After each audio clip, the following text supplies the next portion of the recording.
Assalamu alaikum class 10th. Hope you all are fine.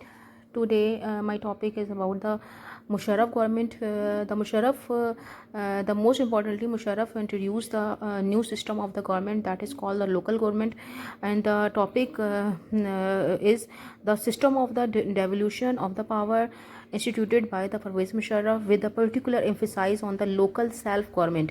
सबसे अहम चीज़ जो है वो local government है. Government by the local people who formulate and implement domestic policies at the local level is called the local government.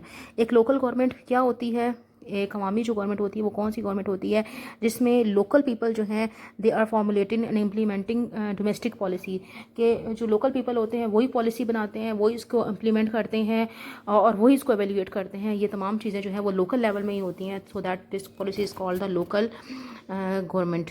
अगर हम class ये देखते हैं, अगर लोकल गवर्नमेंट का हिस्टोरिकल बैकग्राउंड देखें तो लोकल गवर्नमेंट का सिस्टम जो है वो बहुत पुराना है. ये लॉर्ड रिपन जो था उन्होंने लोकल गवर्नमेंट सिस्टम जो था वो इंडिया में स्टार्ट किया था.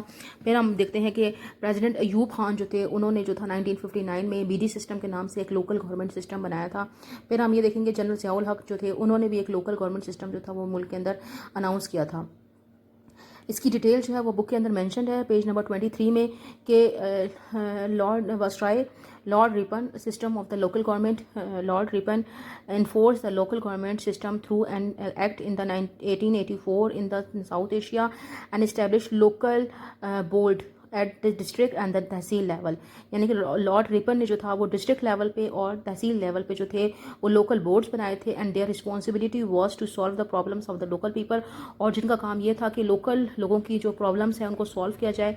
But these institutions fail to solve the problem because they had neither the power nor the financial resources. लेकिन उस टाइम पर ये सिस्टम जो था लोकल गवर्नमेंट का वो इतना कामयाब नहीं हुआ था because the local government has no power and the no financial resources. Next हमारे पास आ जाता है president Ayub Khan basic democratic system यानी कि BD system that was introduced by the Ayub Khan in 1959 which introduced a system of the local government in Pakistan. It was called the BD, the basic democratic system कहा जाता था. Its main aim was to transfer of the power at the lower level. इस पूरे BD system का मकसद ये था कि to transfer the power at the lower level, कि निचले तबके तक जो है वो पावर को लेके जाया जाए through the own representative. The system could not bring any substantial changes and the came to an end. ये सिस्टम भी ज़्यादा तब्दीली ना लेके आ सका था और यह ख़त्म हो गया था. The system of the local government was not even successful in the Bhutto time. Bhutto के टाइम में भी ये पूरा सिस्टम जो था वो ज़्यादा सक्सेसफुल नहीं हुआ था. फिर हमारे पास आ जाता है general Ziaul Haq local government system. General Ziaul Haq came to the power. The local government system was in force again and the election of the local government was conducted twice. 2 बार लोकल गवर्नमेंट के इलेक्शन हुए थे ज़ियाउल हक के दौर में. The system was establish on the firm basis and it kept and the progressing step by step, but the majority of people could not get reasonable benefit from this system. लेकिन बहुत सारे लोगों को जो था उससे फ़ायदा नहीं हुआ था इस सिस्टम से. Local government plan of the 2000 Musharraf के दौर में मुशर्रफ ने लोकल गवर्नमेंट प्रोग्राम जो था वो स्टार्ट किया था. 12 अक्टूबर 1999 में मुशर्रफ ने जब मुल्क का कंट्रोल संभाला था तो 2000 में ही उसने जो था वो local government plan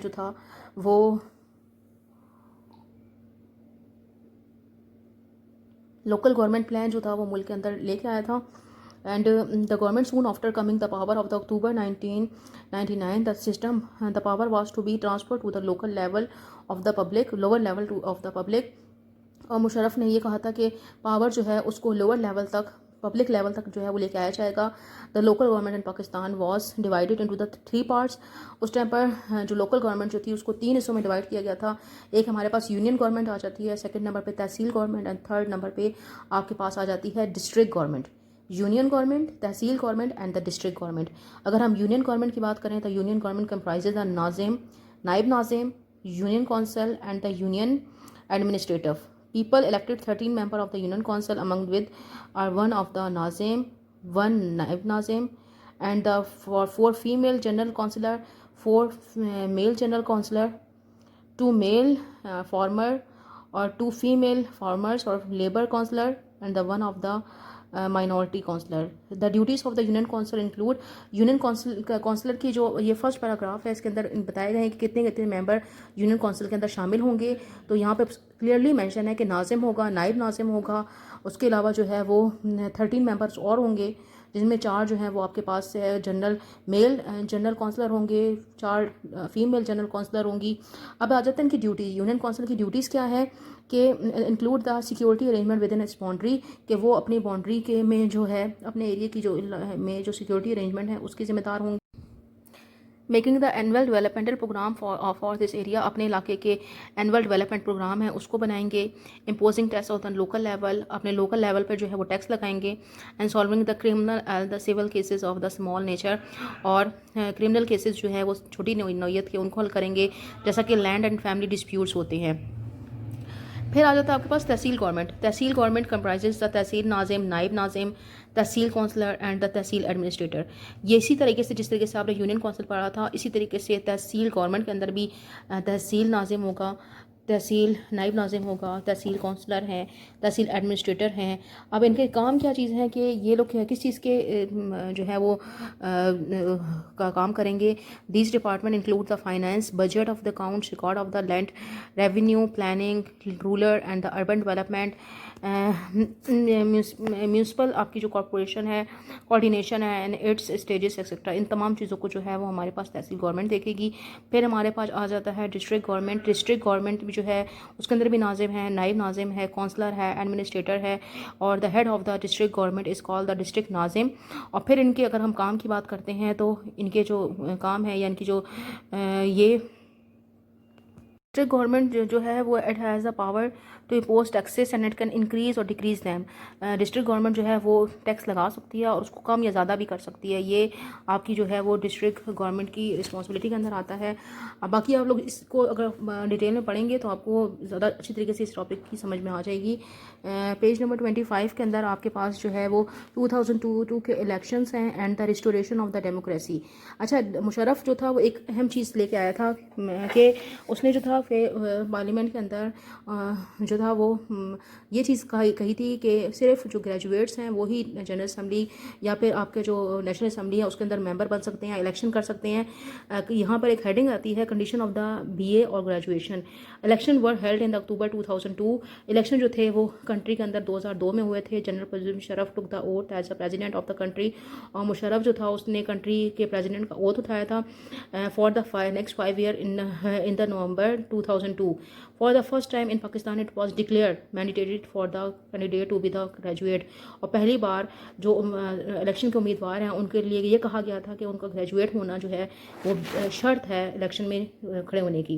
absolute authority of the general Pervez Musharraf 2002 के इलेक्शन जो थे उसमें जो था मुशर्रफ जो था उसने बहुत सारी पावर्स अपने नाम की थी। और ये जो एब्सोल्यूट अथॉरिटी की बात करते हैं कि सारा अख्तियारात जो था वो मुशर्रफ के पास चला गया था। अकॉर्डिंग टू द LFO या legal framework order, general Pervez Musharraf was given unlimited powers. Musharraf को जो थी वो अनलिमिटेड पावर्स दी गई थी।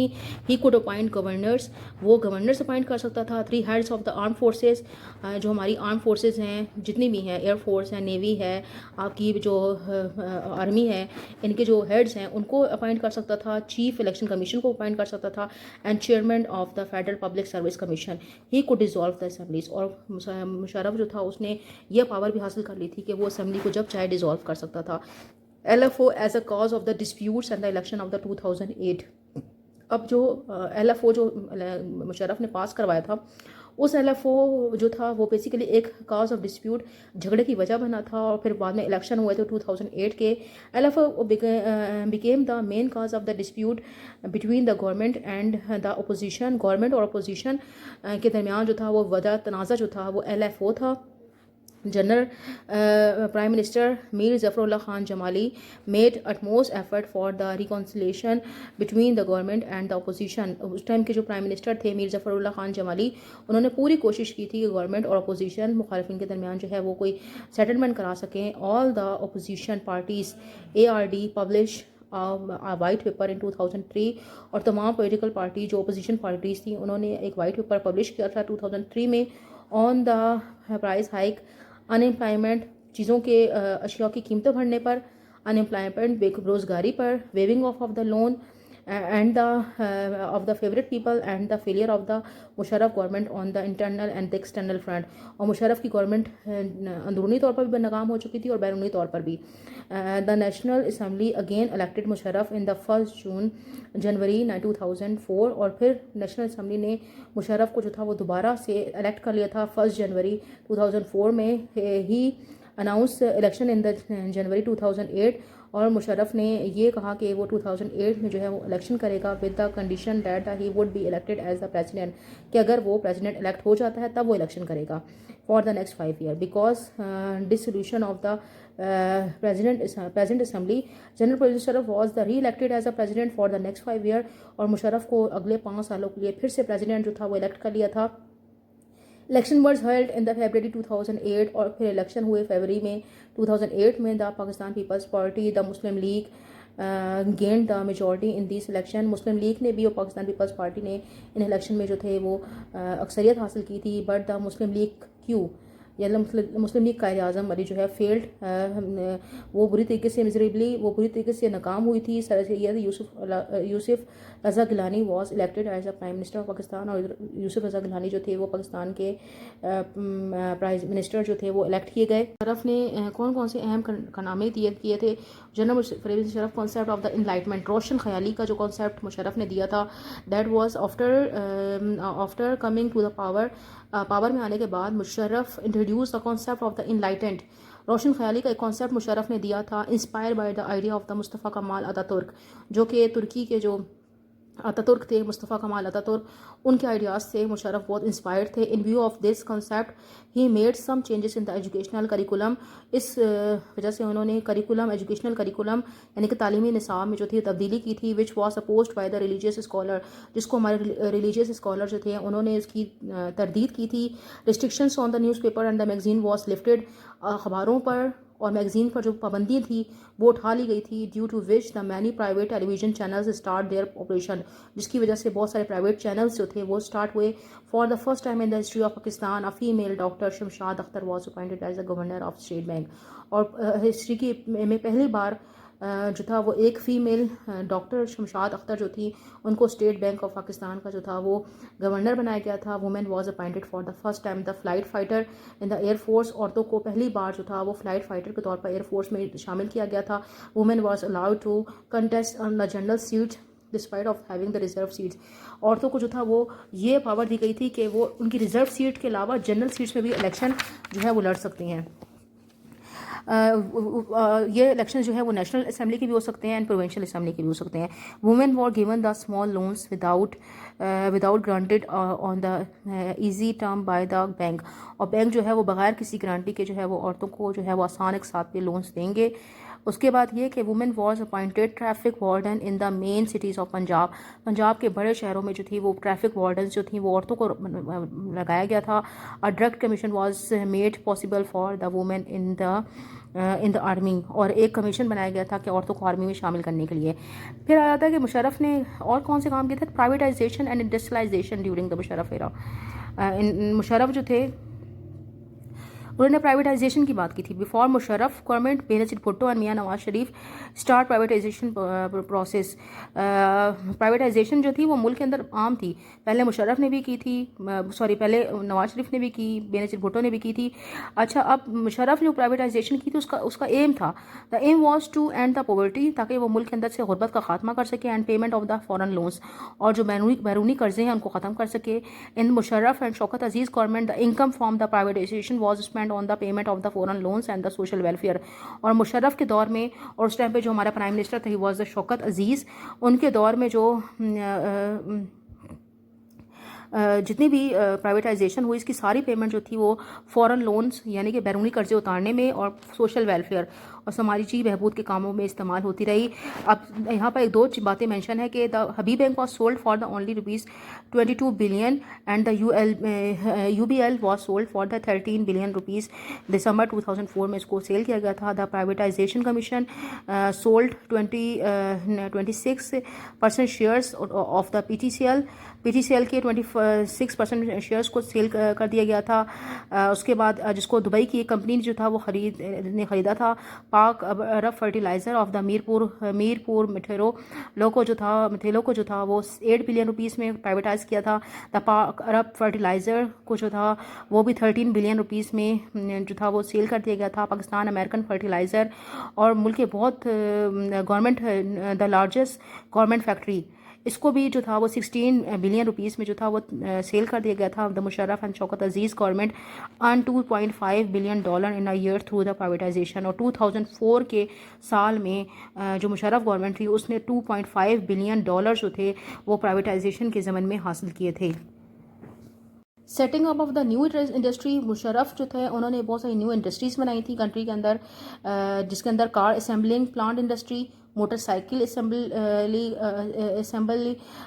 Plant industry, sugar industry, chemical industry, industries of making goods of the basic needs, electrical equipment industry, cement industries and making industries of the birth mentioning.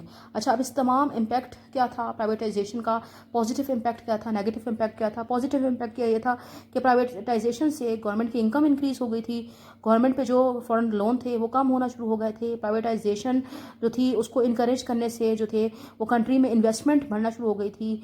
Quality goods are produce in the factory, और फैक्ट्रियों में जो थी वो quality goods जो थी वो produce होना शुरू हो गई थी। नेगेटिव इम्पैक्ट क्या हुए थे, unemployment increase.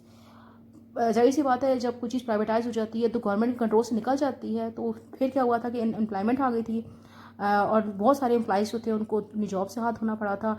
The country capital decreases and the personal capital increase, कौमी सरमाया कम होना शुरू हो गया था और जो पर्सनल कैपिटल था, पर्सनल सरमाया जो था वो इंक्रीज़ होना शुरू हो गया था। The cost of the goods increase, चीज़ों की कीमतों में इजाफा हो गया था। Privatisation creates unrest and the insecurity among the employees working in industry institution। अच्छा, प्राइवेटाइजेशन से एक चीज़, एक थ्रेट पैदा हो गया था एम्प्लॉइज़ के दरमियान कि उन्हें किसी भी टाइम पे जो है वो अपनी मुलाजमत से हाथ धोना पड़ जाएगा। अगर हम बात करते हैं economical reforms introduce by the Musharraf and Shaukat Aziz Musharraf, अगर इनके इकनॉमिकल रिफॉर्म्स के बारे में बात करते हैं तो इन्होंने increase in the GDP and setting up of the new industry की थी। इंसेंटिव ऑफ द इन्वेस्टमेंट, जो लोग इन्वेस्टमेंट कर रहे थे उनको इंसेंटिव दिए थे, मरा दी गई थी। The overseas Pakistani were advise to make investment in the different fields of their country for the future development. और जो फॉरेन इन्वेस्टर्स थे वो पाकिस्तानी जो बाहर के मुल्कों में सेटल थे उनको जो था वो अप्रिशिएट किया जा रहा था कि वो पाकिस्तान के अंदर जो है वो इन्वेस्टमेंट करें। The foreign investors were also advised to make the investment in Pakistan. 22% increase in the investment was achieved. Reduction in the country deficit, मुल्की खसारे में जो थी वो कमी हुई थी। Before the Musharraf period the country deficit was the 7%। Musharraf की हुकूमत से पहले जो था वो कंट्री का जो खसारा था वो 7% था, which was bought down to the 4.5%, जिसको कम करके 4.5 की सतह तक लाया गया था। He took many positive measures to reduce the poverty from 32% to the 20%। मुल्क से गुर्बत जो थी उसका खात्मा करके उसकी जो शरह थी 32% से गिरा कर 20% तक ले आई गई थी। Obtaining energy in order to get the continuous supply of the electricity and obtain energy, plants were made to increase the hydel power production and the change thermal plants to gas and the coal plant। और मुल्क के अंदर जो था वो electricity की supply को जो है वो कंटिन्यूस बनाने के लिए जो था पाकिस्तान ने हाइडल पावर प्लांट्स बनाए थे और थर्मल प्लांट्स को गैस एंड कोल प्लांट्स में जो था वो तब्दील कर दिया था। ये तमाम जो भी हमने पढ़ा है टॉपिक, ये मुशर्रफ गवर्नमेंट के जो थे वो इकनॉमिकल रिफॉर्म्स थे और हमारा टॉपिक और हमारा चैप्टर जो है वो यहाँ पे आके ख़त्म हो जाता है। Thank you class.